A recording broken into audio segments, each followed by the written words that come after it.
Hello, my friends. Welcome back. I hope you are having a peaceful and wonderful day.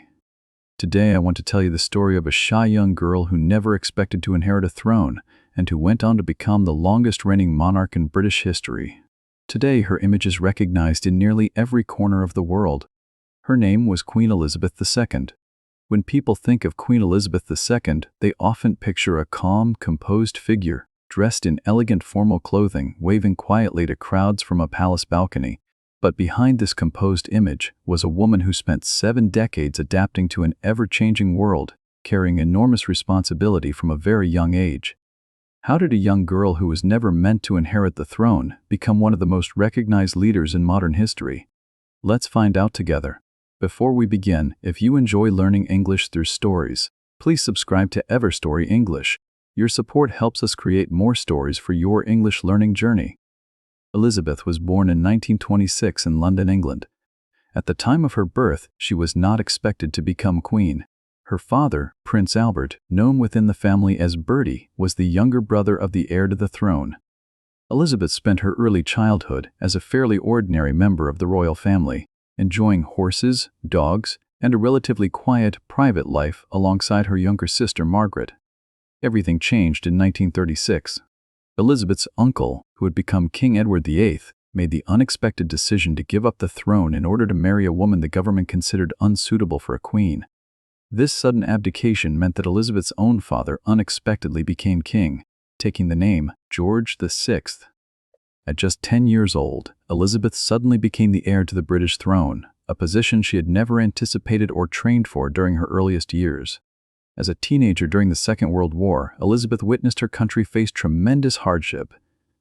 Rather than remaining fully protected from wartime service, she insisted on contributing directly to the war effort.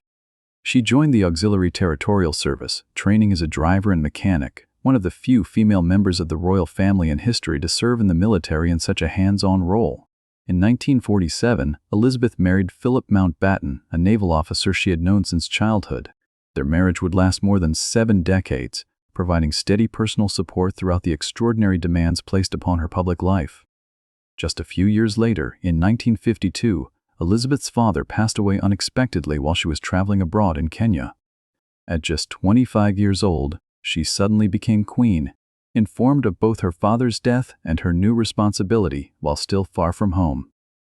Elizabeth's coronation in 1953 was a historic moment, broadcast on television for the first time, allowing millions of people around the world to witness the ceremony directly. From this moment forward, Elizabeth would reign not simply as a political leader, since British monarchs hold largely ceremonial power, but as a steady symbol of continuity and tradition throughout decades of dramatic global change. During her 70-year reign, Elizabeth witnessed extraordinary transformation. She worked alongside more than a dozen different British prime ministers, beginning with Winston Churchill and continuing through leaders born decades after her own reign began. She guided the monarchy through the decline of the British Empire, the rise of the Commonwealth of Nations, and significant social and technological change across the world. Elizabeth approached her role with quiet consistency and discipline. She rarely shared personal political opinions publicly, understanding that her influence relied on being seen as a stable, unifying figure above political division. She delivered an annual Christmas broadcast to the nation nearly every year of her reign, offering calm reflection during both peaceful times and periods of national crisis or tragedy. Her reign was not without personal and public challenges. She navigated significant family difficulties, public criticism during moments of national tragedy, and the enormous task of adapting a centuries-old institution to a rapidly modernizing world. Yet throughout each challenge, she maintained her characteristic composure and sense of duty, often emphasizing that consistent service rather than personal recognition defined her life's purpose. Queen Elizabeth II passed away in September 2022 at the age of 96, having reigned for over 70 years, longer than any other monarch in British history. Her funeral drew global attention, reflecting the significant role she had played as a steady figure through decades of extraordinary global change. So what can we learn from Queen Elizabeth II? We learn that responsibility can arrive unexpectedly, long before we feel fully prepared for it. We learn that consistency, patience, and quiet dedication, sustained over many decades, can create a lasting legacy of stability. And we learn that true leadership sometimes means serving faithfully, even when personal recognition or dramatic achievement is not the primary goal. Today, as we learn English together, we are practicing the same quiet consistency Queen Elizabeth demonstrated throughout her life. Learning a language rarely happens through one dramatic moment, but through steady, disciplined practice sustained over a long period of time.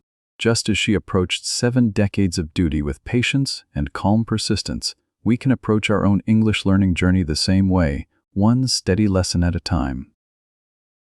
Thank you for listening to this story today. I hope you enjoyed learning about Queen Elizabeth II, and I hope this story helped you improve your English. If you enjoyed this video, please like, subscribe, and join us for more timeless stories on Everstory English. Until next time, keep learning, keep listening, and keep growing with Everstory English.